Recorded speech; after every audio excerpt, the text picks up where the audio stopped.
was in Ireland shooting images, and Elliot Kastner and Jerry Bick kept sending me this long goodbye script. I said, I'm not interested in doing that.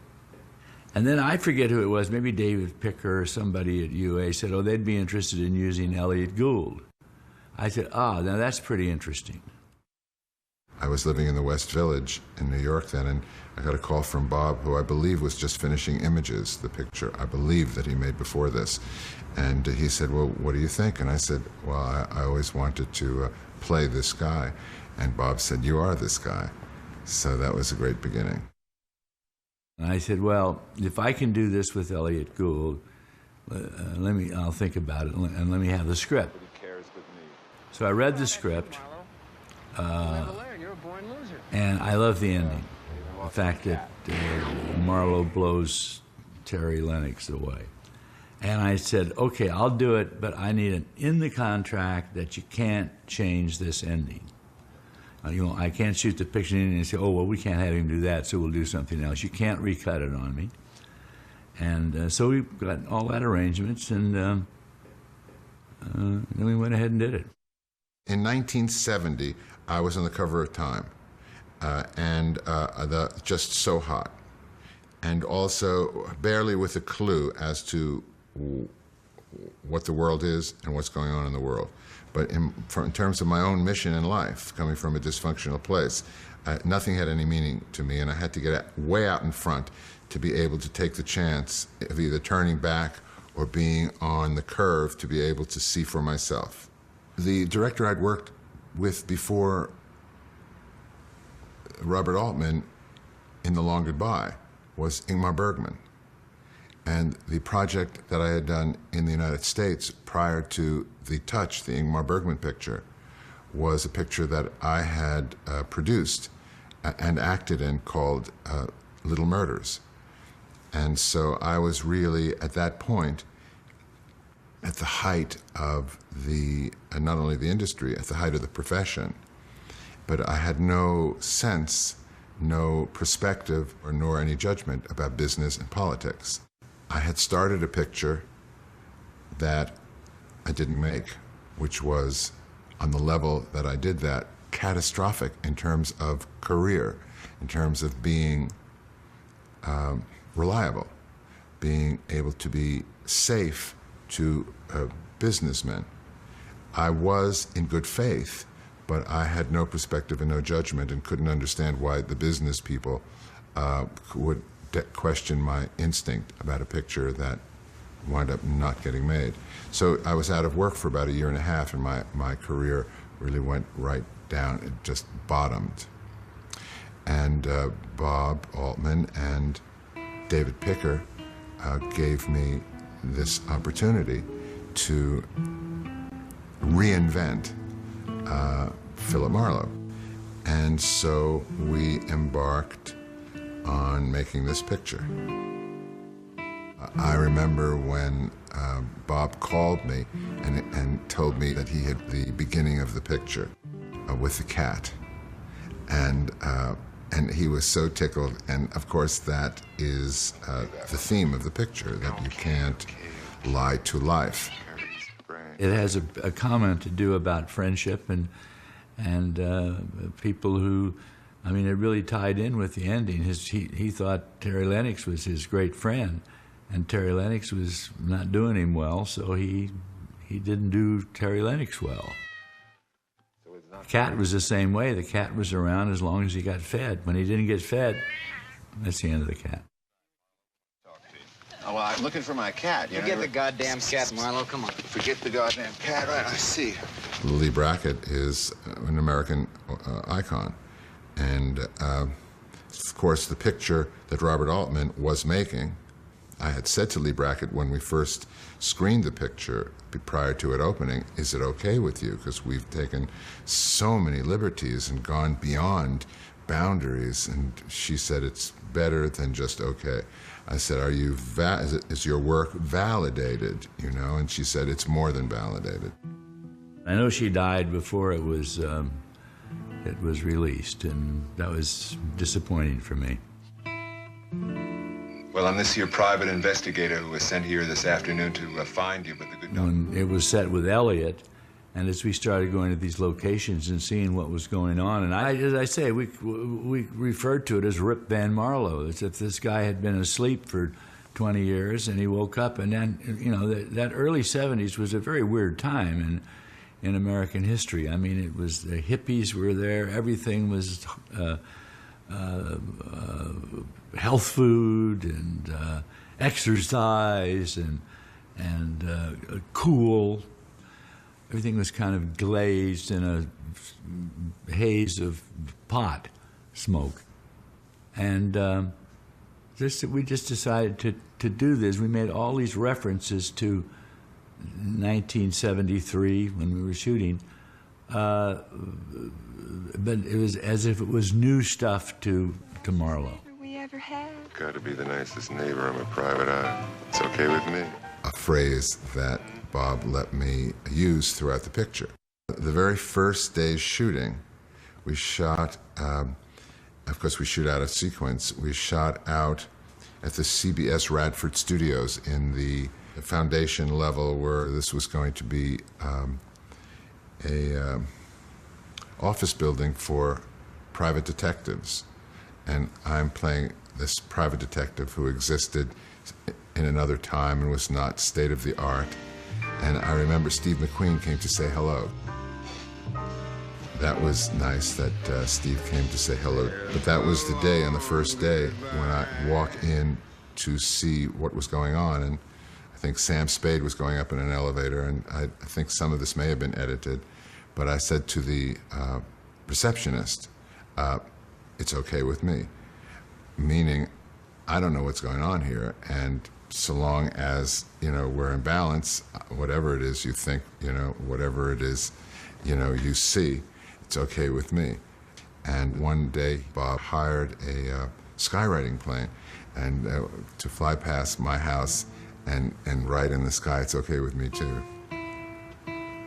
Once I've hired the actors, whether it be 30 or 2, and so I take this two-dimensional kind of sketch that I have, which is supported by a script and the sets and the perimeters and the ideas of it. Then they suddenly take it into the third dimension, and sometimes into the fourth. But so I'm through at that point. I can't tell them what I want to see, when what I want to see is something I've never seen before. So how can I say what that is? I insist that they do the work, and that they do what they became actors in the first place to do, and that was to create. What Bob Altman does in his work, in his films, is show life taking its course. There's nothing more interesting than that. He's got this very brilliant imagination, and so I was just very fortunate and privileged to be able to be an instrument for Bob, especially in The Long Goodbye. I'll just have my beer out of your wine glass if you don't mind. Okay. I had seen Nina Van Pallant on Johnny Carson, I guess, and I thought, man, that's Chandler's blonde. That's what we want. And so I called UA about it, and they said, okay, you can test her. When Bob decided to test Nina Van Pallant, I thought, this guy knows what he's doing. I don't know anybody who would think of Nina Van Pallant to play that role. So I went in, and Bob said he wanted me to test with Nina. And I got some clothes then at the, I think we went to MGM, and there was a sport jacket, blue sport jacket, and a blue pair of pants that was mismatched, and a tie with American flags on it, which really tickled me. Because later on in the picture, when I go into the ocean, I took the tie off, which was, talk about American flags, and you couldn't even see that they were American flags, but that was a message. And we tested Nina Van Pallant. Protecting his image, I suppose you'd call it. Oh, he's done this sort of thing before? Oh, yes. My husband has a drink. There were people, I mean, possibly even the studio, I don't know, that would have questioned it, but I knew that Bob knows what he's looking for, knows what he's doing. They okayed a test, and they planned to look at the test and say, no, she's no good, and keep moving. But when they saw the test, she was terrific. You do?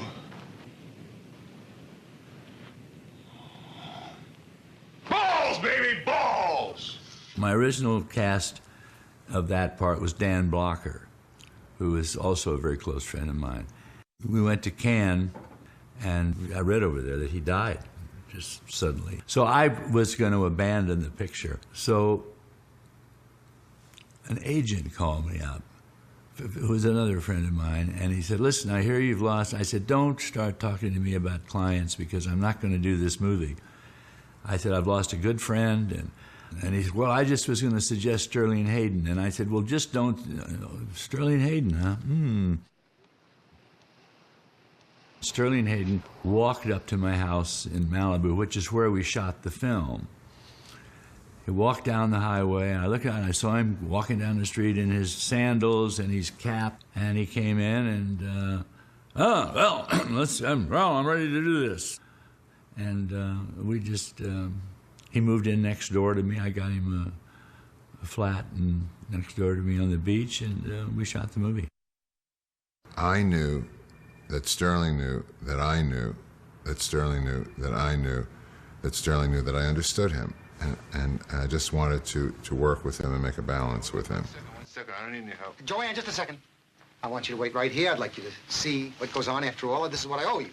I owe this much to you. And I understand you. Arnold Schwarzenegger, who I was introduced to as Arnold Strong, he was a friend of David Arkin's.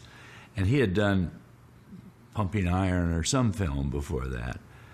And so David says, can we use him as one of those hoods? And I said, well, sure, if he's a friend of yours. And I didn't know who he was, nor did he. So we used Arnold in the film, but Arnold will never speaks of this film.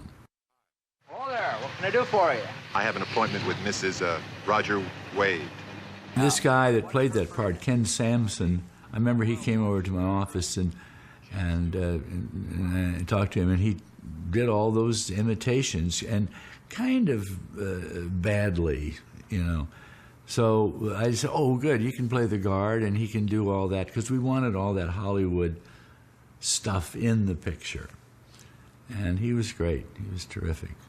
I recently was making acting in Ocean's 11, and at about 1:20 in the morning, where we were shooting, and all 11 of us were there, and Steven Soderbergh, the director of that project, came up to me and said, when you put the ink on your face, was that an improvisation? And I thought, what are you talking about? And he said, the long goodbye. I said, it would have come back to me. I said, well, yeah. You know, he said, I thought so in terms of behavior. I said, and, I mean, Bob gives me the right. If I'm playing, I'm always in character. So now there I am in that situation, and I've got the ink on my hand. I'm acting, and I'm playing.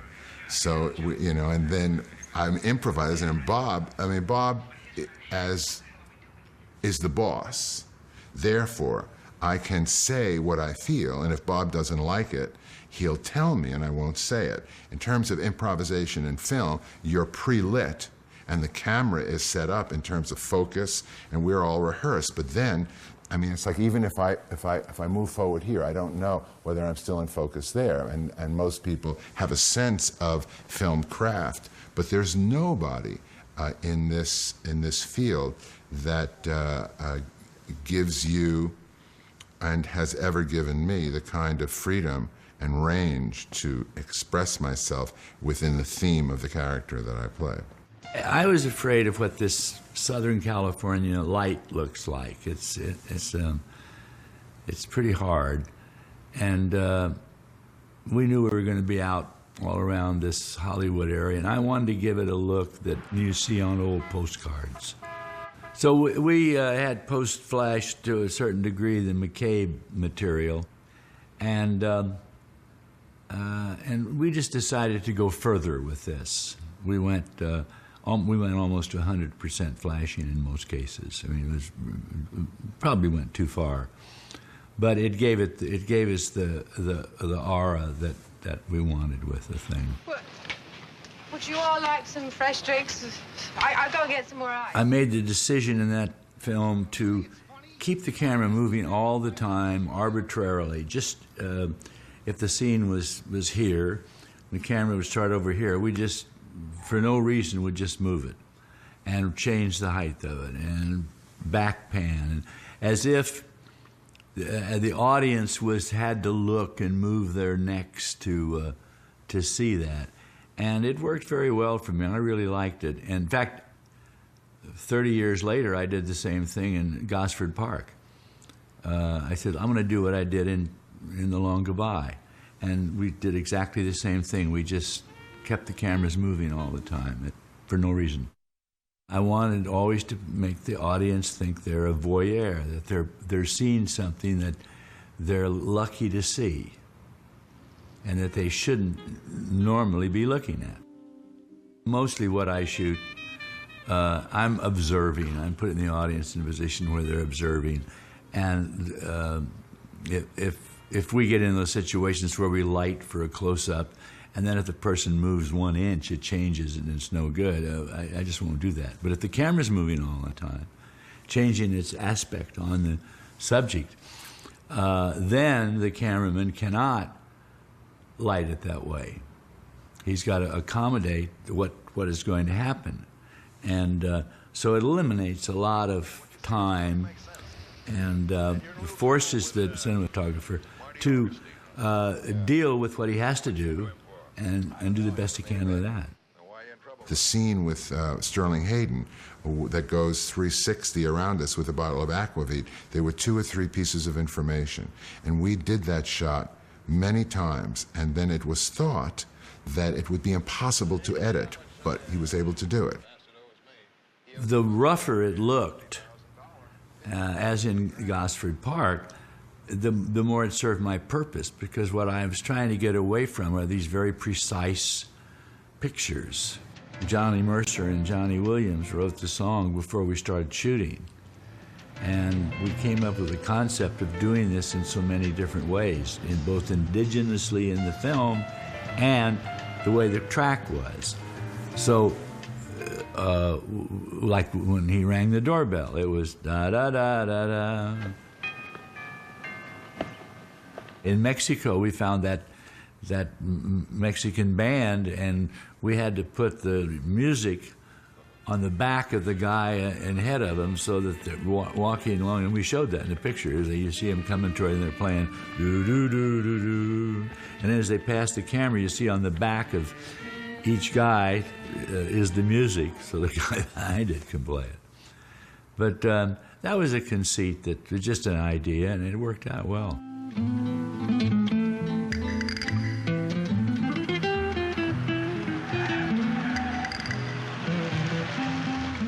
Well, when the film was first released, they opened it in they didn't open it in New York for some reason. They opened it in Los Angeles and several other cities, enough to kind of kept it from being a big hit.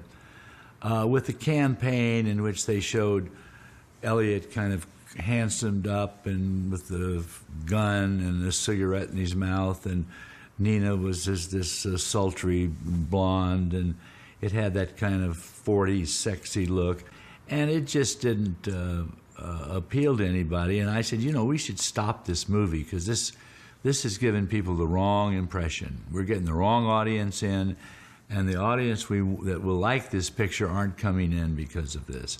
So we literally stopped the release, and we went to Jack Davis of Mad Magazine, and they came up with this ad of this Mad Magazine kind of look of all the characters that were in it.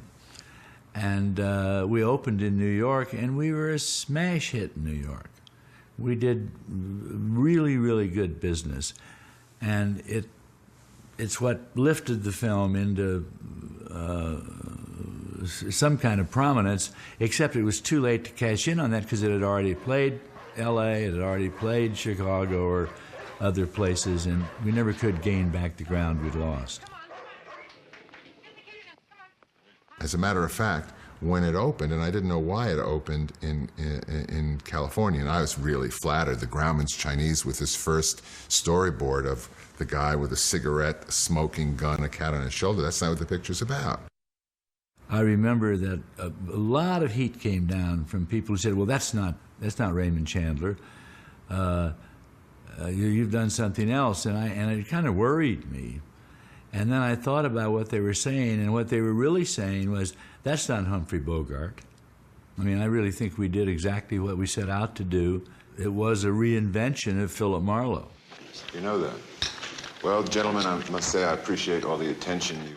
A failure is something that doesn't come down to become the lowest common denominator. And more so now. It wasn't as bad in the early 70s, but it just progressed worse, where it all became the best film is the film that made the most money. And the industry, the press, everybody follows in on that as if this... and it's the problem. It's the American problem. It's greed. A minor crime, a misdemeanor to kill your wife. The major crime is he stole my money. Your friend stole my money.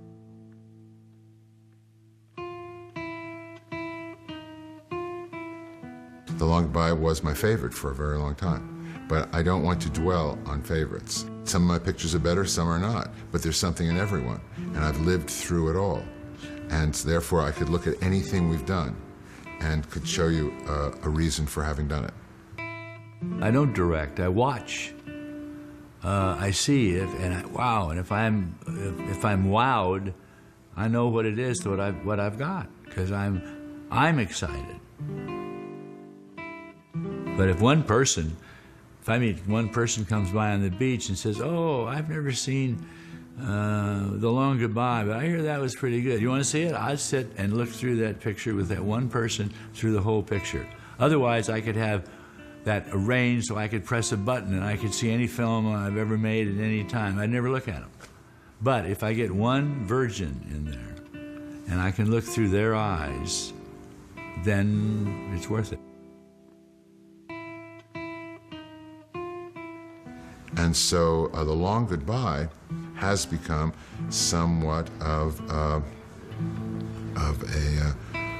cult classic.